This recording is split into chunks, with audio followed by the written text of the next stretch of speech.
Welcome to my channel. I'm Rich Mogul, and today I'll explain everything you need to know about investing and how can you do it to become financially independent. Before we start, don't forget to subscribe to my channel and click the notification bell so you're always first to learn how to invest and make money. Investing 101. Investing entails allocating capital, money, toward projects or endeavors that are anticipated to generate a profit over time. The type of returns generated depends on the type of project or asset. Real estate can generate both rents and capital gains. Many stocks pay quarterly dividends, and bonds typically pay interest on a consistent basis. Risk and return are two sides of the same coin in the world of investing. Low risk is typically accompanied by low expected returns, while higher returns are typically accompanied by greater risk. Investors had the option of investing on their own or hiring a professional money manager. Whether the purchase of a security constitutes speculation or investment depends on three factors: the amount of risk assumed, the holding period, and the source of returns. Understanding investing. To invest is to increase one's wealth over time. The fundamental premise of investing is the expectation of positive return in the form of income or price appreciation with statistical significance. The variety of assets in which one can invest and earn a return is vast. Low risk is typically accompanied by low expected returns, whereas higher expected returns are typically accompanied by higher risk. At the low risk end of the spectrum are basic investments such as certificates of deposit, CDs. Bonds or fixed income instruments are higher on the risk scale, whereas stocks or equities are considered riskier. Commodities and derivatives are typically regarded as some of the most risky investments. Additionally, one can invest in something practical, such as land or real estate, or in something delicate, such as fine art and antiques. Within the same asset class, risk and return expectations can vary greatly. A blue chip that trades on the New York Stock Exchange, for instance, will have a vastly different risk-reward profile than a microcap that trades on a small exchange. Returns generated by an asset are dependent on the asset type. For example, many stocks pay quarterly dividends, while bonds typically pay quarterly interest. Different types of income are taxed at different rates in many jurisdictions. In addition to regular income sources, such as dividends and interest, price appreciation is a significant contributor to return. Thus, the total return on an investment is the sum of income and capital appreciation. Standard & Poor's estimates that dividends have contributed approximately one-third of total equity return for the S&P 500 since 1926, while capital gains have contributed the remaining two-thirds. Therefore, capital gains are an essential aspect of investing. Investing and saving are viewed by economists as two sides of the same coin. This is due to the fact that when you save money by depositing it in a bank, the bank lends that money to individuals or businesses that wish to borrow it for productive purposes. Consequently, your savings are frequently someone else's investment. Investment types. Today, investment is most commonly associated with financial instruments that permit individuals or businesses to raise and deploy capital to businesses. These companies then use this capital for growth or profit-generating endeavors. While the universe of investments is vast, the following are the most common types. Stocks. A person who purchases a company's stock becomes a fractional owner of that company. The owners of a company's stock are referred to as shareholders, and they can participate in the company's growth and success through price appreciation and regular dividends paid from the company's profits. Bonds. Debt obligations issued by entities including governments, municipalities, and corporations. Purchasing a bond signifies that you hold a portion of an entity's debt and are entitled to interest payments and the face value of the bond when it matures. Funds. Funds are pooled, investment manager-managed instruments that allow investors to invest in stocks, bonds, preferred shares, commodities, etc. Mutual funds and exchange-traded funds, ETFs, are two of the most common types of funds. Mutual funds do not trade on an exchange and are valued at the end of the trading day.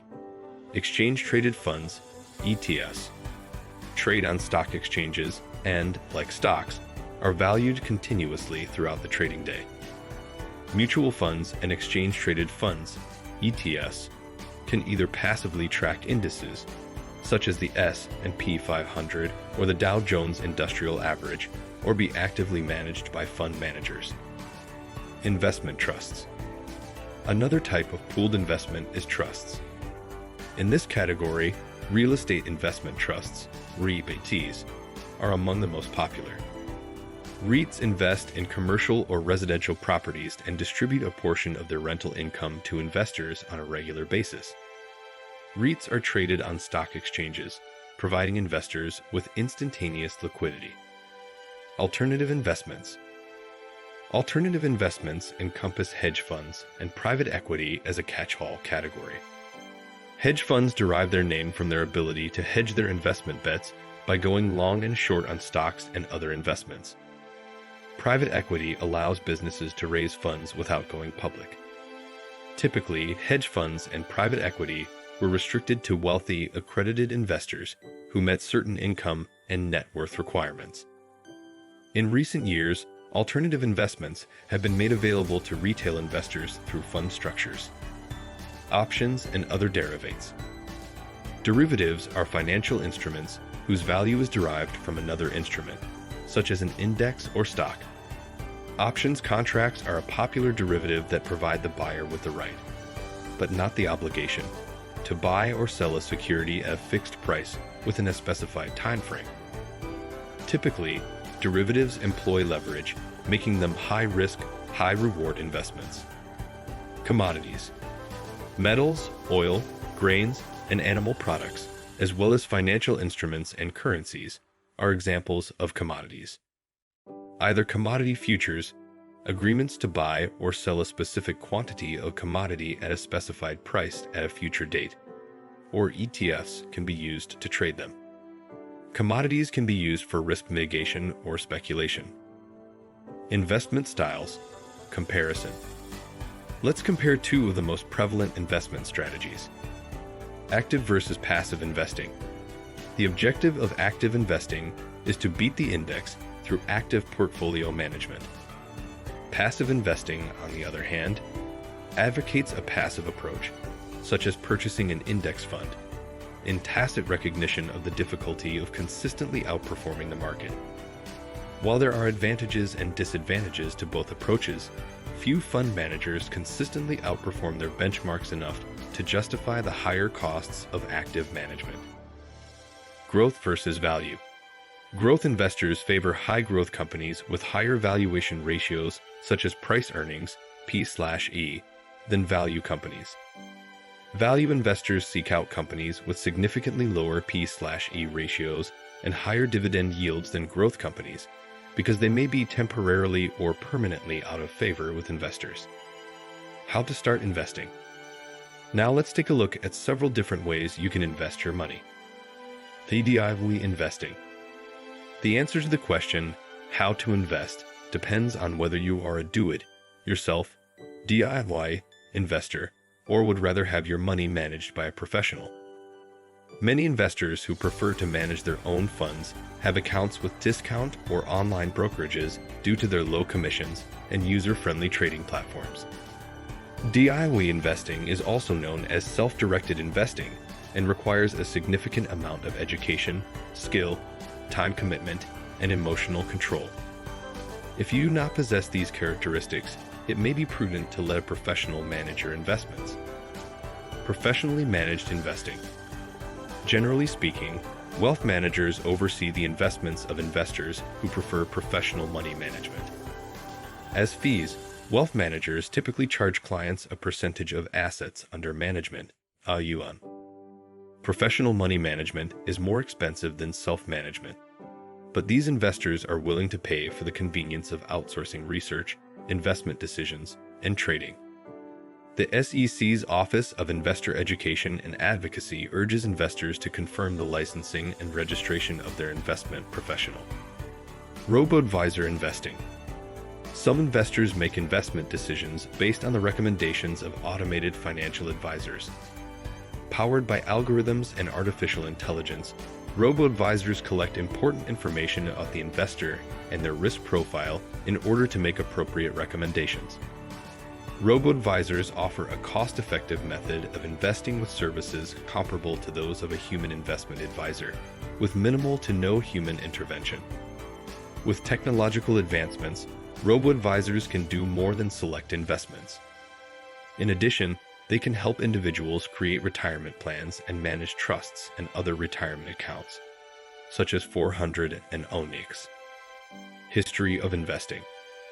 Although the concept of investing has existed for millennia, investing in its modern form can be traced back to the period between the 17th and 18th centuries, when the development of the first public markets connected investors with investment opportunities. The Amsterdam Stock Exchange was founded in 1602, while the New York Stock Exchange, NYSE, was established in 1792. Investing during the Industrial Revolution. The Industrial Revolutions of 1760 to 1840 and 1860 to 1914 brought about greater prosperity, which led to the accumulation of savings that could be invested, thereby fostering the growth of a sophisticated banking system. The majority of established investment banks, such as Goldman Sachs and J.P. Morgan, were founded in the 19th century. Investing in the 20th century. New concepts in asset pricing, portfolio theory, and risk management were developed during the 20th century, paving the way for advancements in investment theory. In the second half of the 20th century, numerous new investment vehicles, such as hedge funds, private equity, venture capital, REITs, and ETFs, were introduced. The rapid spread of the internet in the 1990s made online trading and research accessible to the general public, completing the democratization of investing that had begun more than a century earlier. Investing in the 21st century. The bursting of the dot-com bubble, which created a new generation of millionaires through investments in technology-driven and online business stocks, possibly set the stage for what was to come. In 2001, the bankruptcy of Enron and its accounting firm, Arthur Andersen, as well as a significant number of its investors, dominated the headlines. The Great Recession, 2007 to 2009. When a large number of failed investments in mortgage-backed securities crippled global economies, is one of the most significant events of the 21st century or of human history in general. Notable banks and investment firms failed, the number of foreclosures increased, and the wealth gap widened. By saturating the market with discount online investment firms and free trading apps such as Robinhood, the 21st century also made the world of investing accessible to novices and unconventional investors. Investing versus speculation. Whether the purchase of a security constitutes speculation or investment depends on three factors. The level of risk assumed. Investing typically entails less risk than speculation. The holding period of the investment. Investing typically entails a longer holding period, frequently measured in years, whereas speculation entails significantly shorter holding periods. Price appreciation may be a relatively minor source of investment returns, while dividends or distributions may be a significant source. Price appreciation is typically the primary source of returns in speculation. Given that price volatility is a common indicator of risk, it stands to reason that a blue-chip stock is significantly less risky than a cryptocurrency. Therefore, purchasing a dividend-paying blue chip with the intent to hold it for a number of years would constitute investing. A trader who purchases a cryptocurrency with the intent of selling it within a few days for a profit is clearly speculating. How do I begin investing? You can select investments on your own, based on your investing style, or you can seek the assistance of an investment professional, such as an advisor or broker. Prior to investing, it is essential to assess your preferences and risk tolerance. If you are risk-averse, stocks and options may not be your best option. Create a strategy that specifies how much to invest, how frequently to invest, and what to invest in based on your goals and preferences.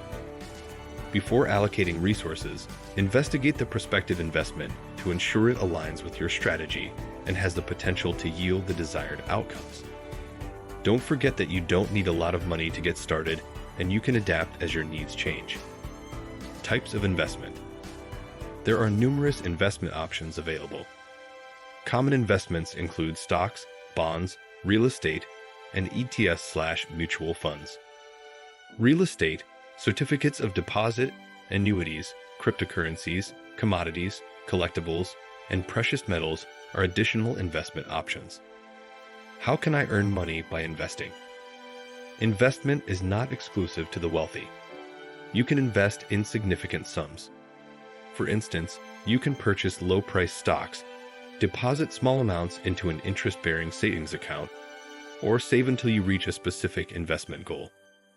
If your employer offers a retirement plan, such as a 401k, invest small amounts of your salary until you are able to increase your investment.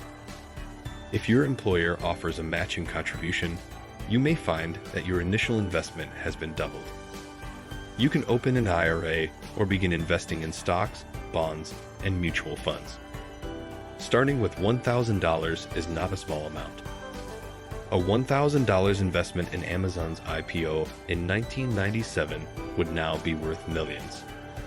This is largely attributable to several stock splits, but it does not alter the outcome. Enormous returns. Savings accounts are available at the majority of financial institutions and typically do not require a substantial initial deposit. Typically, savings accounts do not offer high interest rates. Therefore, you should shop around to find one with the best features and most competitive rates. Believe it or not, you can invest $1,000 in real estate. You may not be able to purchase a property that generates income, but you can invest in a company that does. A real estate investment trust, REIT, is an organization that invests in and manages real estate in order to generate profits and income. Investing $1,000 in REIT stocks, mutual funds, or exchange-traded funds is possible. Is investing just gambling? No, gambling and investing are vastly different. You invest your money in projects or activities that are anticipated to generate a positive return over time. They have positive expected returns. Betting on the outcomes of events or games is gambling. Your funds are not being utilized in any way. Frequently, betting has a negative expected return. If an investment loses money, it is because the associated project fails to deliver. In contrast, the outcome of gambling is determined solely by chance. The conclusion. Investing is the process of allocating resources in order to generate income or profit. The type of investment you select will likely depend on what you hope to gain and your risk tolerance. Assuming low risk typically results in lower returns, and vice versa for high risk. One can invest in stocks, bonds, real estate, precious metals, and other assets. Investments can be made with cash, assets, cryptocurrencies, and other forms of currency. There are a variety of investment vehicles, including stocks, bonds, mutual funds, and real estate, with varying levels of risk and return. Investors have the option of investing on their own without the assistance of a professional or utilizing the services of a licensed and registered investment advisor. Through robo-advisors, technology has also enabled investors to receive automated investment solutions. The amount of investment capital required depends heavily on the type of investment and the investor's financial situation, needs, and objectives. However, a number of vehicles have reduced their minimum investment requirements, allowing more individuals to participate. Regardless of how you choose to invest or what you choose to invest in, you should conduct research on your investment target and investment manager or platform. Never invest in a business you do not understand is arguably one of the best pieces of advice from veteran and accomplished investor Warren Buffett. If you want to learn more, don't forget to subscribe to my channel and click the notification bell so you're the first to see my new videos.